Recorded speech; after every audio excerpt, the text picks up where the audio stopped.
요한복음 21장 18절에서 22절까지 보도록 하겠습니다. 하나님 말씀 이와 같이 기록되어 있습니다. 내가 진실로 진실로 내게 이르노니 젊어서는 내가 스스로 띠띠고 원하는 곳으로 다녔거니와 늙어서는 내 팔을 벌리리니 남이 내게 띠띠우고 원치 아니하는 곳으로 데려가리라. 이 말씀을 하심은 베드로가 어떠한 죽음으로 하나님께 영광을 돌릴 것을 가리키심이로라. 이 말씀을 하시고 베드로에게 이르시되 나를 따르라 하시니 베드로가 돌이켜 예수의 사랑하시는 그 제자가 따르는 것을 보니 그는 만찬석에서 예수의 품에 의지하여 주여 주를 파는 자가 누구오니까 묻던 자로라. 이에 베드로가 그를 보고 예수께 여짜오되 주여 이 사람은 어떻게 되겠사옵나이까. 예수께서 가라사대 내가 올 때까지 그를 머물게 하고자 할지라도 내게 무슨 상관이냐. 너는 나를 따르라 하시더라. 아멘. 오늘 이 본문을 통해서 나를 따르라 이런 제목으로 하나님 말씀을 증거하도록 하겠습니다. 오늘 이 본문을 보면은 예수님이 우리에게 과연 뭘 원하시는가 그것을 잘 나타내고 있습니다. 그것이 뭔가 하면 예수님을 따르는 것이라 이렇게 말씀하고 있습니다. 예수님께서 그 사도들을 부르실 때에도요, 처음 부르실 때 뭐라고 하셨는가 하면 나를 따라오너라 이렇게 말씀하셨습니다. 나를 따라오너라. 내가 너희를 사람을 낚는 어부가 되게 할 것이다. 그러니 나를 따라오너라. 이렇게 첫 만남에서도 예수님께서 나를 따라와라 이렇게 말씀하신 것입니다. 그런데 오늘 이제 이 요한복음도 보면은요, 이 요한복음의 마지막 부분에 기록된 예수님의 말씀도 바로 나를 따르라 하는 말씀입니다. 그래서 오늘 이 본문을 보면은 18절부터 보면 내가 진실로 진실로 내게 이르노니 중요하게 예수님께서 말씀하고 계십니다. 내가 진실로 진실로 내게 이르노니 젊어서는 내가 스스로 띠띠고 원하는 곳으로 다녔거니와 늙어서는 내 팔을 벌리리니 남이 내게 띠띠우고 원치 아니하는 곳으로 데려가리라. 베드로에 대한 예언입니다. 베드로가 어떻게 될 것인가. 19절에 이 말씀을 하시면 베드로가 어떠한 죽음으로 하나님께 영광을 돌릴 것을 가르치심이니라. 그래서 베드로의 죽음에 대한 말씀이라는 것을 여기 주석처럼 해석을 달고 있습니다.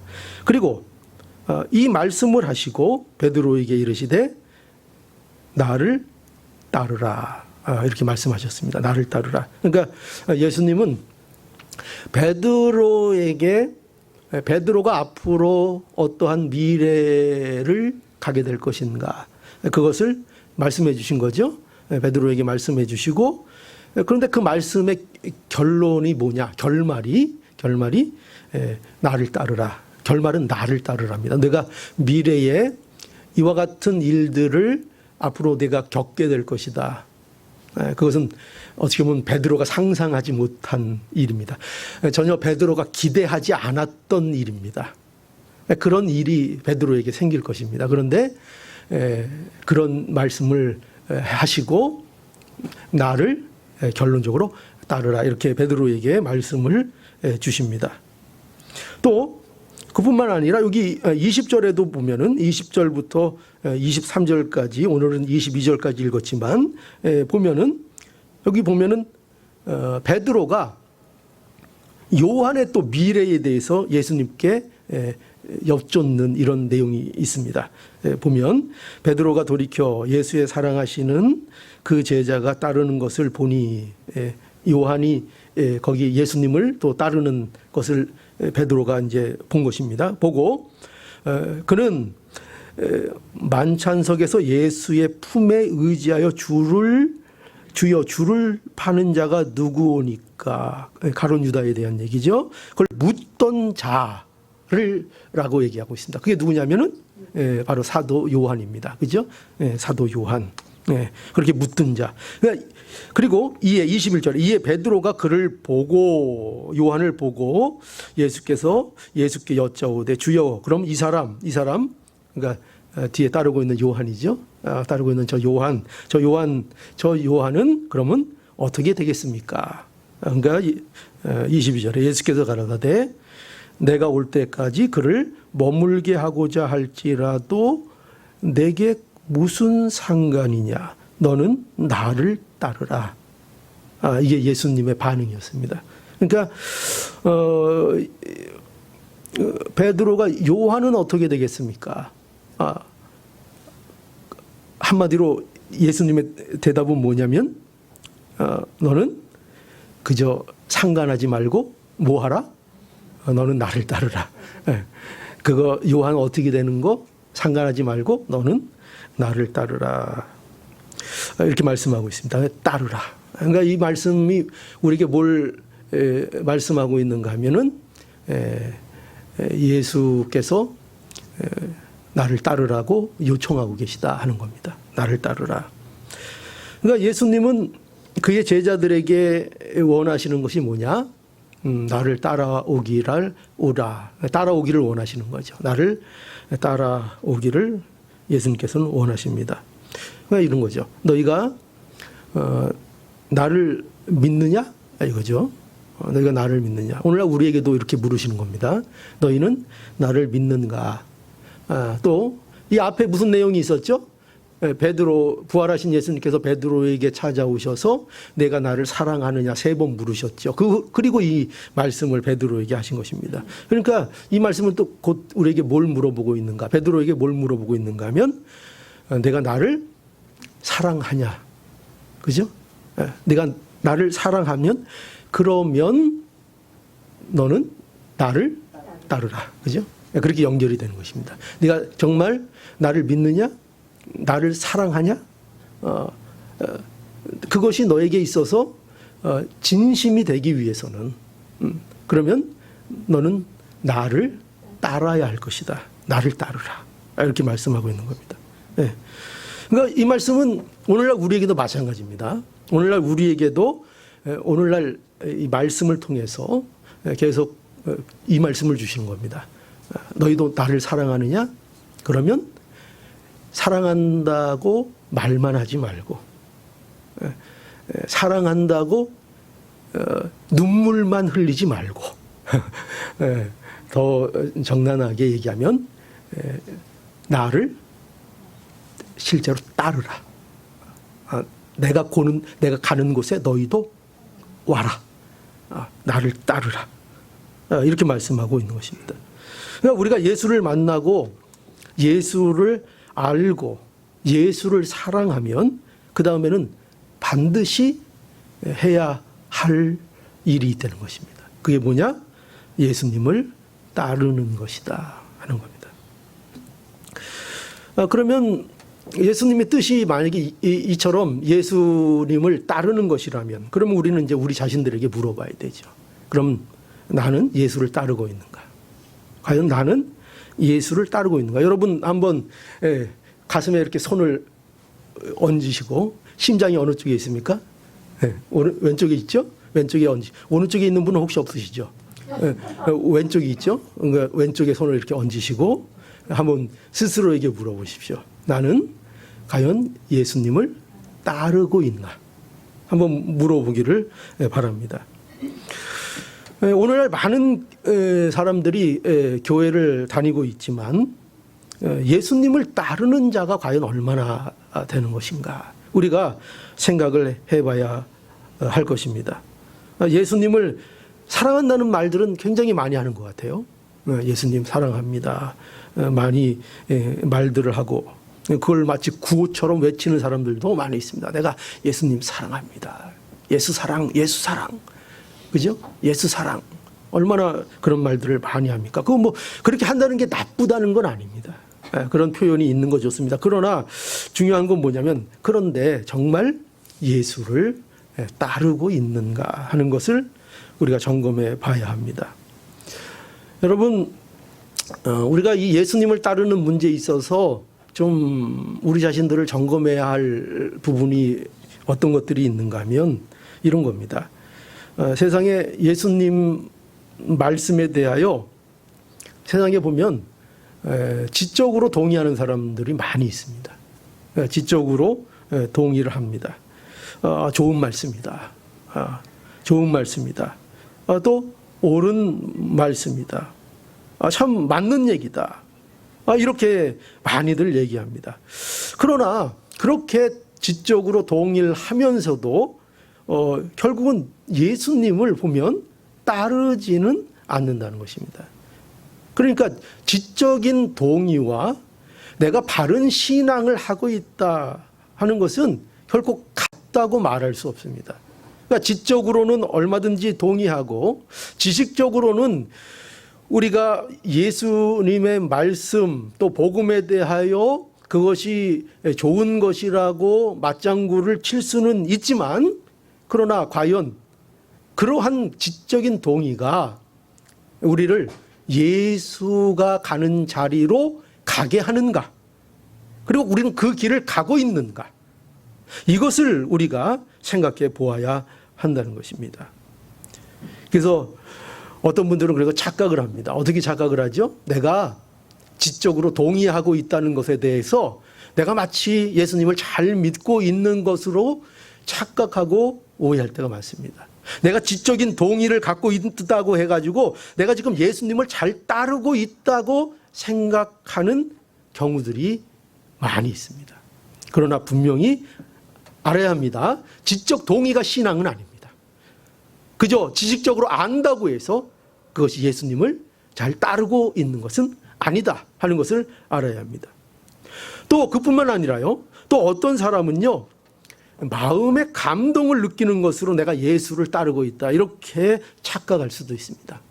우리 마음의 감동을 받는 거, 그 중요한 과정입니다. 그 마음의 감동을 가지고 그런데 어디로 나가야 합니까? 예수를 따르는 데까지 나가야 하는 것입니다. 말씀을 듣고 그 말씀으로 인해서 마음의 감동만을 느끼고 그 자리에 멈추어 있는 것은 그것은 예수님을 따르는 길이라고 말할 수 없습니다. 그러니까 진정한 감동, 진정한 감격은 반드시 그것이 예수를 따르는 것으로 연결되어져야 한다는 것입니다.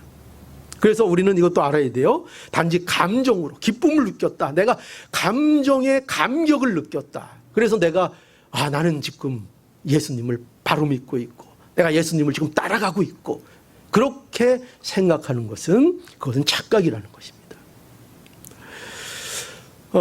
뿐만 아니라요. 또 여기 우리가 특별히 주의해야 될 게 있는데 아마 이게 좀 어려운 부분 같습니다. 뭐냐면 그것은 어떤 분들은요. 종교 행위를 하는 것으로 예수님을 자신이 따르고 있다고 쉽게 또 생각한다는 것입니다. 예를 들어서 이런 거죠. 우리가 종교적인 행위는 어떤 것들을 입죠? 우리가 늘 많이 하는 일들입니다. 그죠? 뭐 하고 있습니까? 우리가 지금 이 자리에서 예배를 드리고 있고, 그죠? 예배에 참석하고, 또 헌금을 하고, 또 교회에 또 우리가 봉사도 얼마나 많이 합니까? 그죠? 얼마나 각처에서 보이지 않게 보이게 또 봉사도 많이 하고, 그리고 또 우리가 신앙생활에 있어서 중요하다고 생각하는 게 뭡니까? 우리 강조하는 거, 기도. 얼마나 기도 중요합니까? 또 하나님 앞에 찬양하고 이거 얼마나 다 중요합니까? 그런데 놀라운 건 뭐냐면은 이러한 모든 종교 행위들을 한다고 해서 그것이 과연 예수님을 바르게 따르고 있다고 장담할 수 있는가? 그것도 함정이 있다는 것입니다. 우리는 이 부분을 잘 이해해야 합니다. 소위 이런 어떤 행위들은 우리에게 있어서 어떤 것인가 하면은 사실은 너무나도 당연한 것들입니다. 그러니까 이 말씀은 마치 오해하지 마십시오. 예배들을 드리고 헌금을 내고 봉사를 하고 기도하고 찬양하고 이런 것들에 대해서 지금 부정적인 시각을 얘기하는 것이 아닙니다. 그걸 얘기하는 것이 아니라 이런 종교적인 우리가 몇 가지 특별하게 보이는 이런 행동들은 이것들은 우리가 너무나도 당연한 일이라는 것입니다. 이거는. 그러니까 이러한 일들은 그것을 안 하는 것이 이상한 것이지 이게 뭐 특별한 일이 아니라는 것입니다. 말하자면 이러한 일들은 마치 목과 같은가 하면은요. 우리가 아침에 일어나면 여러분들은 뭐부터 하십니까? 아침에 일어나면 양치질 먼저 하십니까? 예, 그러시는 분도 있고. 저 같은 경우는 아침에 일어나면 무조건 따뜻한 물 한 잔 딱 먹습니다. 물 마시고 또 예쁘게 보여야 하니까 세수도 하고, 그죠? 그리고 또 밥 먹고 또 먹으면 또 어디 가야 됩니까? 아침에 장이 건강하면 또 화장실도 가야 되고, 그죠? 이런 일들을 해야 합니다. 그러니까 이런 일들은 왜 우리가 하느냐? 이런 일들은 우리가 살아있고 생명이 있기 때문에 우리가 뭐 이걸 꼭 하자, 내일 아침엔 꼭 일어나서 그걸 하자, 이게 아니라 우리가 살아있기 때문에 그냥 하는 겁니다. 살아있으면 마땅히 해야 하는 겁니다. 이건 안 해도 되는 것이 아니라 그저 살아있으면 그 살아있기 때문에 마땅히 해야 되는 것처럼 이러한 모든 예배나 헌금이나 교회 봉사나 기도하는 것이나 찬양하는 것이나 말씀을 듣는 것이나 읽는 것이나 이런 일들은 예수 그리스도와 연합된 자들에게 있어서 이거는 너무나도 그냥 마땅한 겁니다. 이걸 한다 그래서 칭찬받을 일도 아니고 이걸 한다 그래서 특별한 일도 아닙니다. 너무나도 마땅한 겁니다. 너무나도 자연스러운 겁니다. 그래서 여러분 자신들을 점검하실 때 먼저 이걸 점검해야 합니다. 뭘까요? 내가 예배 드리는 것을 어려워하고 있지 않은가? 그럼 이건 문제가 좀 있는 겁니다. 내가 하나님 앞에 기도하는 것을 어려워하고 있는가? 문제가 있는 겁니다. 내가 찬양을 드리는 것이 내게 자연스러운 일이 아니고 너무나 힘든 일이 되고 있다면, 그렇다면 그것은 정상적이지 않은 것입니다. 신앙적으로. 어디가 아픈 겁니다. 어디가 아픈 겁니다. 정상적인 사람은, 정상적인 신앙인은 이것이 너무나도 자연스러운 일상이 되는 것입니다. 예배의 생활, 기본적인 것이죠. 그러니까 이런 것들을 가지고 내가 예수를 잘 따른다고 생각하면 그것은 착각입니다. 착각입니다. 왜요? 당연한 거니까요. 마땅한 거니까요. 그럼 예수를 따르는 것은 과연 뭘까? 예수를 따른다는 것은 과연 뭘까? 예수를 따른다는 것은요, 한마디로 순종입니다. 예수를 따른 것은 순종입니다. 뭐에 대한 순종이냐? 하나님께서 내게 주신 뜻이 있습니다. 우리에게는요, 전부 다 우리 각 사람들에게 주시는 하나님의 뜻이 있는데 그 하나님의 뜻을 순종하는 겁니다. 내게 하는. 다른 사람 볼 거 없습니다. 베드로에게도 예수님 말씀하셨죠. 요한은 어떻게 될까요? 제 궁금합니다. 뭐라고 하셨다고요? 네 일이나 잘해. 간단하게 얘기하면 그겁니다. 베드로야, 그거 궁금해하지 말고 네 일이나 잘해. 내가 무례했네요. 우리 사도 요한에게 저 요한은 어떻게 되겠습니까? 그거 신경 쓰지 말고 그에게는 그의 길이 있어. 너의 길, 하나님이 너에게 가진 너의 뜻을 따라. 그게 예수님의 말씀입니다. 그래서 우리는요, 예수님을 따른다는 것을 결코 우리 마음대로 상상해서는 안 됩니다. 그죠? 예수님을 따르는 건 이런 걸 거야. 예수님이 따르는 건 이런 걸 거야. 내가 마음에 상상하는 거, 내가 하고 싶은 것을 그것을 예수님을 따르는 것이라고 생각하고, 어떤 사람들은 심지어 그렇게 탈바꿈시킵니다. 위장시킵니다.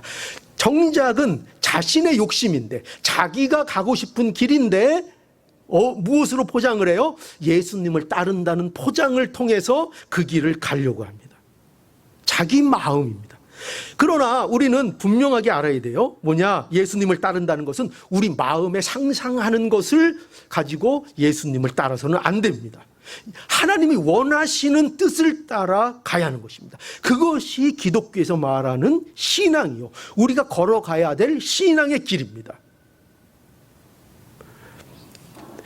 그 요한복음 12장 26절에 가보니까요, 이게 어떤 말씀이 있는가 하면, 요한복음 12장 26절, 사람이 나를 섬기려면, 그러니까 사람이, 예수님의 말씀이죠, 사람이 나를 섬기려면 뭐라고 되어 있는가 하면 나를 따르라, 이렇게 되어 있습니다. 사람이 나를 섬기려면 나를 따르라, 그렇게 되어 있고, 그리고 나 믿는 곳에 나를 섬기는 자도 거기 있으리니, 그러니까 나 있는 곳에 누구도 있다고요? 나를 섬기겠다는 사람도 거기에 있다는 것입니다. 거기에. 그러니까 나 있는 곳에 있지 않으면서 나를 따른다? 나를 섬긴다? 나를 사랑한다? 그건 말이 안 되는 것입니다. 나를 섬기는 자는 반드시 나를 따라야 되는 것이고, 나를 따르라는 것은 곧 내가 있는 그 자리, 내가 누구죠? 예수님.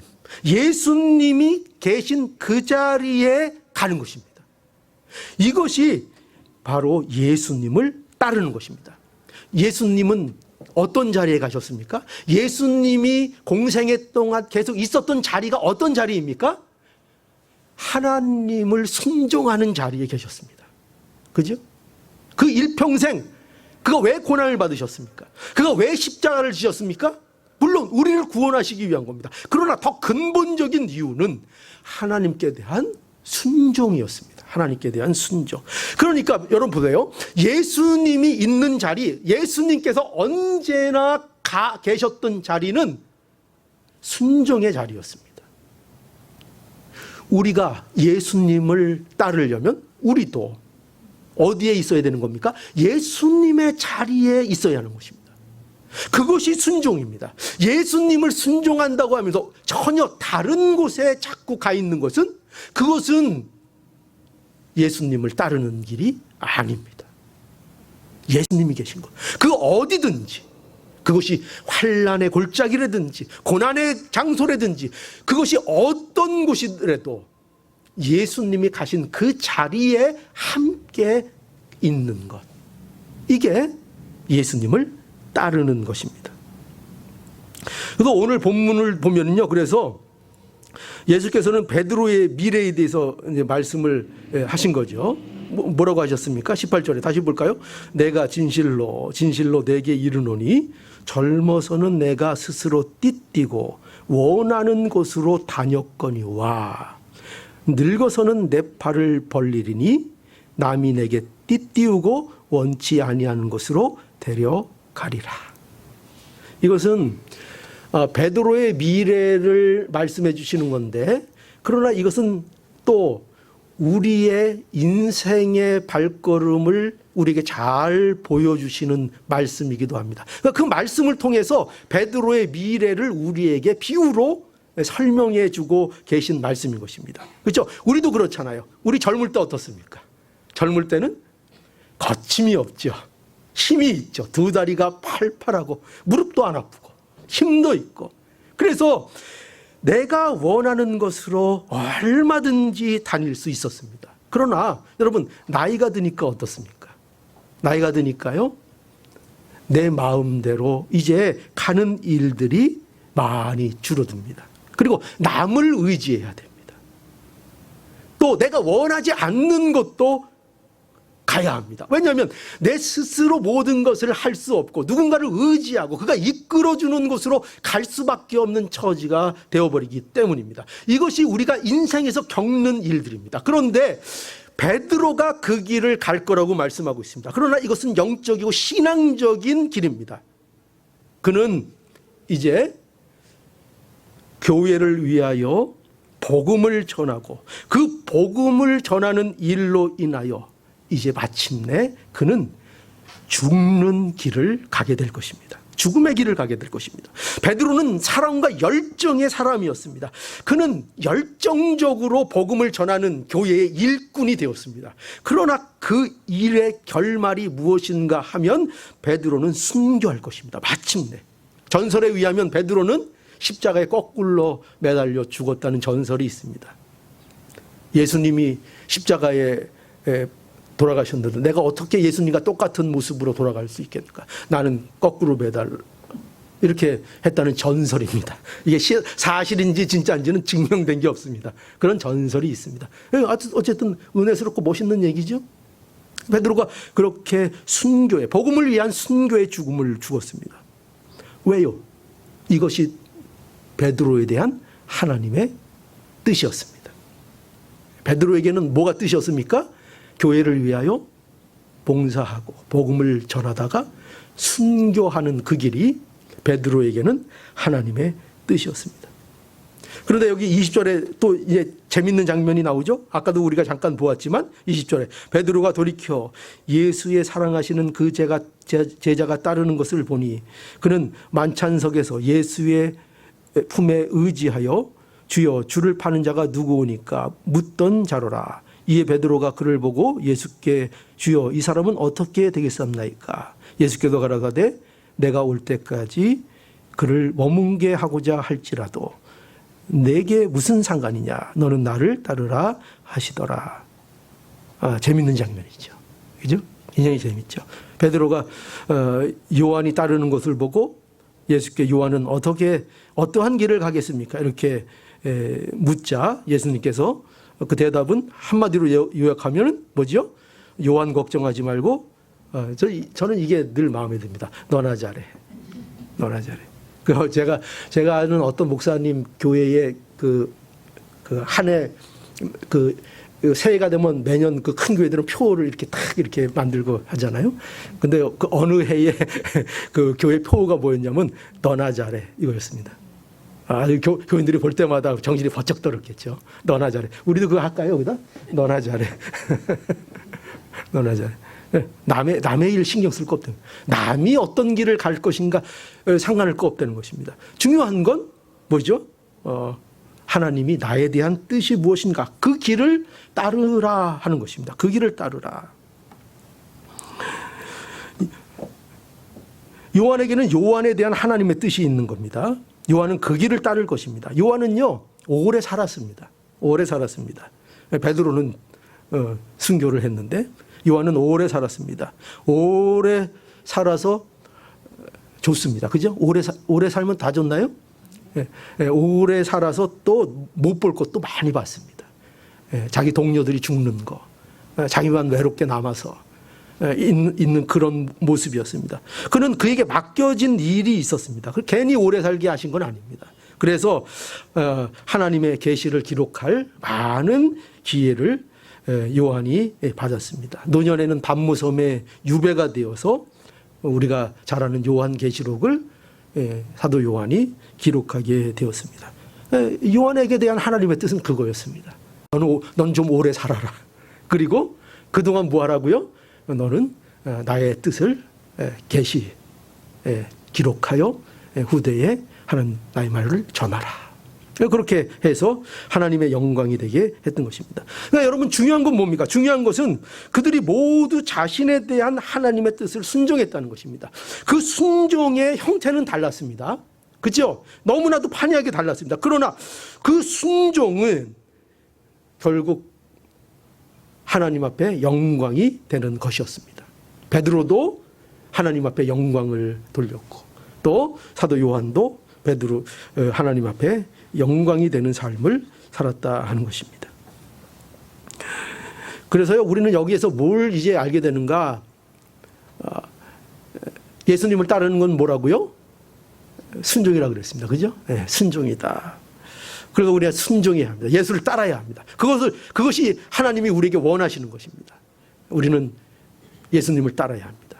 우리는 순종해야 합니다. 그런데 우리가 어떻게 이렇게 순종이 풍요로워질 수 있을까? 아니면 우리의 삶 속에서 우리의 신앙의 현실에서 어떻게 우리에게 천국이 풍성해질 수 있는가? 이 따르는 생활, 이것을 어떻게 우리가 할 수 있는가 할 때 우리는 바로 죽음이라는 것을 늘 경험해야 한다는 것입니다. 죽음. 그러니까 우리의 풍성함을 누리는 길은 꼭 기억하십시오. 우리가 죽어야 합니다. 어떻게 우리가 예수를 따를 수 있는가? 어떻게 우리가 순종을 통한 풍성함을 우리의 삶 속에서 누릴 수 있는가? 할 때 그것은 하나님께서 우리를 죽게 하심으로, 우리를 죽음을 통하여 날마다 죽는 것들을 경험함으로 그 죽는 것으로 풍성하게 해주신다 하는 것을 우리는 알아야 합니다. 그러니까 여러분, 신앙은 결국 뭐냐? 이렇게 생각하면 됩니다. 신앙은 예수님을 따르는 것이고, 그리고 그것은 순종이고, 그 순종의 길은 결국 뭐냐? 죽는 길입니다. 자기가 죽는 겁니다. 언제나 신앙은 자기가 죽어야 풍성해지는 겁니다. 자기가 죽지 않으면 신앙의 열매는 나타나지 않습니다. 자기가 죽지 않으면 신앙의 풍성함은 나타나지 않습니다. 자기가 죽지 않으면 우리에게 허락하신 천국의 현실이 우리의 현실로 누려지지를 않습니다. 죽지 않으면. 언제나 죽는 것을 통하여 풍성케 하신다는 이 사실을 우리는 오늘 반드시 기억해야 합니다. 마가복음 8장 34절에 보니까요, 무리와 제자들을 불러 이르시되 아무든지 나를 따라오려거든 자기를 부인하고 자기 십자가를 지고 나를 좇을 것이니라. 이렇게 분명히 말씀하셨습니다. 여기 보면요, 예수를 따른다는 것은 결국 뭐를 얘기하는가? 여기는 이렇게 표현되어 있죠. 나를 따라오려거든 자기 부인하고 자기 십자가를 지라는 것입니다. 이게 뭘 얘기합니까? 결국 이것이 죽음입니다. 자기의 죽음입니다. 죽어야 합니다. 예수를 따르는 것은 여러분 멋진 말이 아닙니다. 멋진 말로 예수를 따르는 것이 아닙니다. 예수를 따르는 것은 자기를 증명하는 길도 아닙니다. 오늘날 왜 타락이 있습니까? 교회에 왜 타락이 있습니까? 목회자들의 타락이 왜 있습니까? 그 이유가 가장 큰 것이 뭐냐면 전부 다 예수를 따르는 것을 자기를 증명하는 것으로 사용합니다. 자기 증명.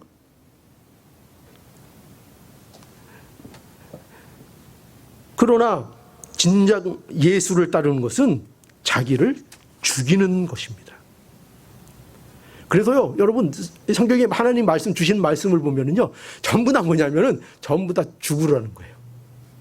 다 죽으라는 거예요. 성경은요, 우리에게 우리 자신이 살라고 하는 말씀이 하나도 없어요. 우리 자신은 다 죽어야 한다고 말씀하고 있어요. 죽어라, 죽어라, 죽여라, 죽여라. 골로새서 3장 1절에서 5절에 보면, 그러므로 너희가 그리스도와 함께 다시 살리심을 받았으면, 그러면 너희는 위의 것을 찾으라. 거기는 그리스도께서 하나님 우편에 앉아 계시느니라. 위의 것을 생각하고 땅의 것을 생각하지 말라. 이는 너희가 죽었고 너희 생명이 그리스도와 함께 하나님 앞에 감추었음이니라. 우리 생명이신 그리스도께서 나타나실 그때에 너희도 그와 함께 영광 중에 나타나리니. 그래서 결론이 뭔지 아십니까? 그러므로 땅에 있는 지체를 죽이라. 아멘. 죽이라. 결론 죽이랍니다. 너희가 그리스도 안에서 살리심을 정말 얻은 자냐? 너희가 부활의 생명이 너희에게 있는 자냐? 하늘의 소망을 가진 자냐? 예수님을 사랑하는 자냐? 그렇다면 너희는 이 땅에서 너희의 지체를 죽이라. 죽으라는 것입니다. 간단하게 말하면 너희가 그리스도와 함께 살아있는 자라면, 그러면 이제 너희는 너희 자신을 날마다 죽이는 자리로 나아가야 한다는 것입니다. 죽이라. 죽여야 열매가 있습니다. 죽여야. 근데 오늘날 교회를 보십시오.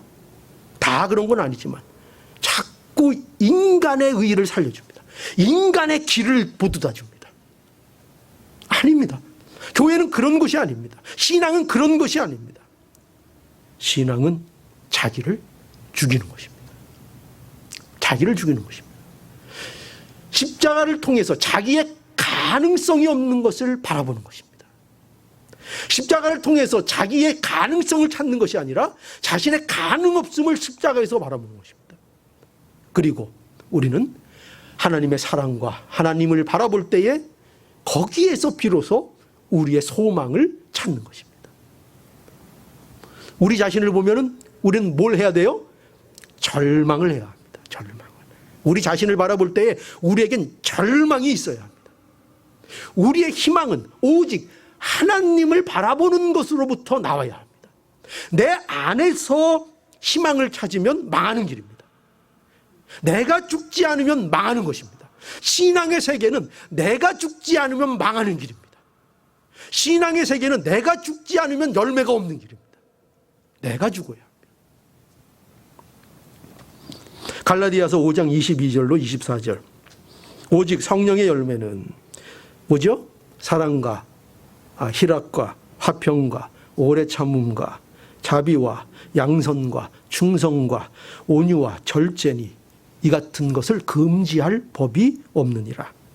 그러면서 24절 그 다음에 뭐를 말씀하시는가 하면 그러므로 그리스도 예수의 사람들은 육체와 함께 그 정과 욕심을 십자가에 못 박았느니라. 이게 그리스도의 사람입니다.